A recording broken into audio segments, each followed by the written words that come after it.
To my little man, I know you hate it every year when we celebrated your birthday, so you're probably absolutely fuming with us all here for you right now. I think we should have considered getting Wembley rather than Bersco Creme with the turnout for this. I'm glad you just laughed at that bit. You don't realise how you impacted the lives of so many people by just being you. And that's the rarest thing a person can bring to this earth. You are just pure sunshine in human form. I can't handle seeing everyone saying, "Rest in peace, Alex." Not only because it makes this all feel so real, but you've also never had a day's rest in your life, and you certainly didn't give us any peace. So why would you be doing any different up there? You put the Duracell bunny to shame, Al, but we wouldn't have you any other way. I always said that you were brought into our lives for a reason, and although a portion of that reason is down to the people you've helped through the charity, I think the main reason was to show everyone that in a world where there's so much negativity, you got up every day and taught us the purest form of happiness, love, patience and gratitude. Even in the times while you were not well in hospital, those big bright twinkling eyes spoke a million words.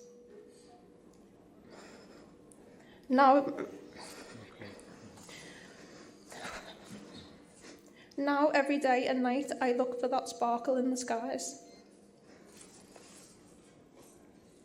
I thought that I would be more angry at the world for taking you away.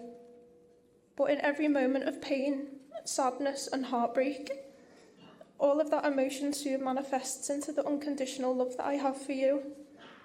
And I laugh at all of our memories together and think of how proud you made me with every little milestone you reached. Your energy was infectious to every single person that you met, and how lucky are we to know that energy never dies. So somewhere in this universe, your abundance of love and laughter still surrounds us all, and will continue to guide us through life while we try to navigate each day without you being here in the physical. Keep smiling up there, and I'll make sure I live a life.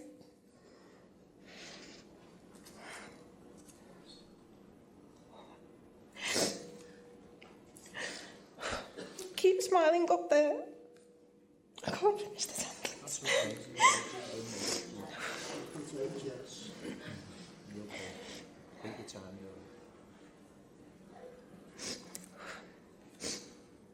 Keep smiling up there, and I'll make sure I live a life full of laughter and singing for the both of us. I can't promise you I'll get into wrestling though. You'll have to leave that one with James and Joanne. Love you luggily, and I'll see you later. From your big sister, Jessie.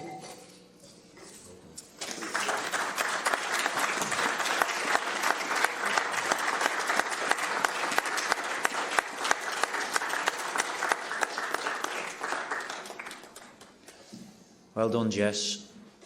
Not an easy thing to do that, folks, is it? Emotions involved, but it was from the heart and we appreciated it very much. And you've just illustrated what we said about filling the dash with those wonderful qualities that only Alex had, a unique young man. And now we're going to ask John, who's going to speak for us again. Thank you.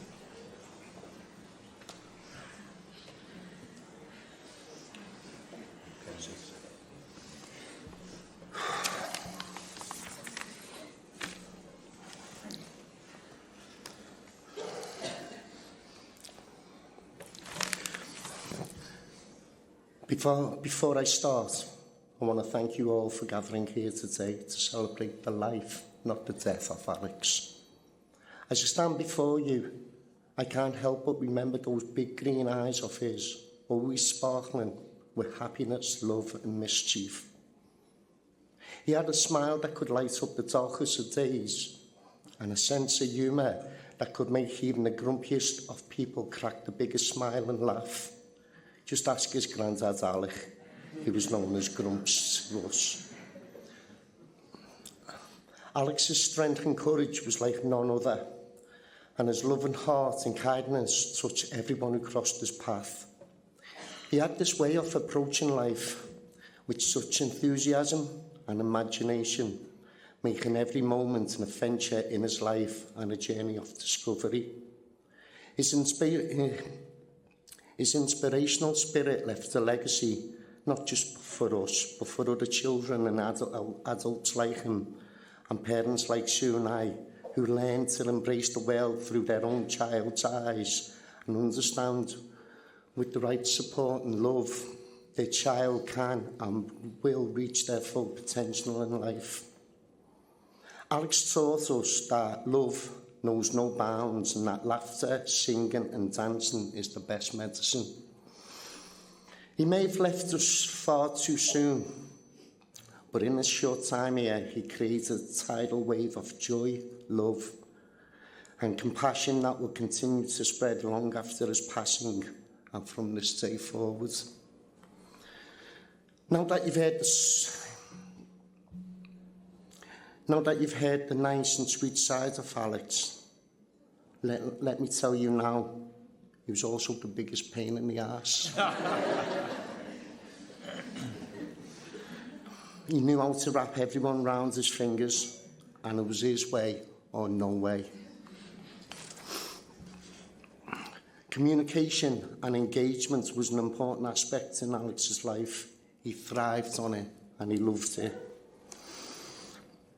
If you knew Alex, you would know that he couldn't speak many words in a traditional sense, but that never stopped him from talking or wanting to communicate with people. He was the ultimate chatterbox. He got this straight from me. So sorry if you've all got to rush home. You may be here for a while. His poor mum often took the full brunt of this non-stop talking from the moment he got up, came home from school, then college, to the moment he went asleep. All he wanted to do was talk. If Sue had to go to the toilet, he would be there with her and following her around the house, just talking the hind leg off her. Sue called him her leech, and he was stuck to her 24/7. Yeah. He would often say things by using sign language. He would often say by using sign language, "Sip it," to his granddad, doing this. When Granddad tried to join into the conversation Alex was having with his nana and follow her up with the words, "Not you, Nana," which meant I'm talking to Nana, not you. And if this didn't work and Granddad carried on talking, he would storm out of the room and have a major fallout with Granddad. Poor Granddad felt the brunt of Alex's fallouts. And all was for no reason whatsoever. We just put it down to his hormones. He was a bugger. Poor Nana didn't get off lightly either. His Nana Margaret does not have a single bad bone in her body and is a gentle soul like Alex. Sometimes she would give Alex some kind of advice on what to do and what not to do. But to Alex, this was him thinking Nana was telling them off, and he would say to Sue and myself, "Nana's been airing me." Yeah. And sometimes he would demand to come home if it occurred when he was staying with them. We used to play along with it and say, "Has the big bad witch been shouting at you again? Do you want us to tell her off?" And of course he would. He'd say yes. So we did. He loved this and made him smile all day. One vivid memory I have of Alex and his love for communication was when he was in ICU.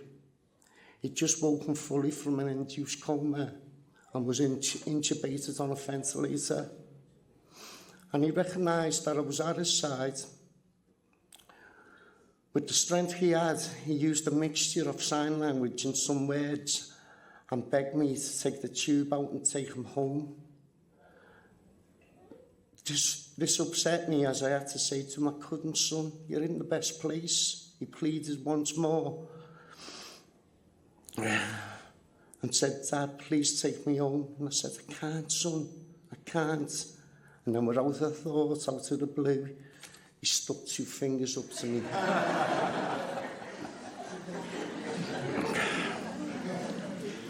And mouthed the words, "F off then."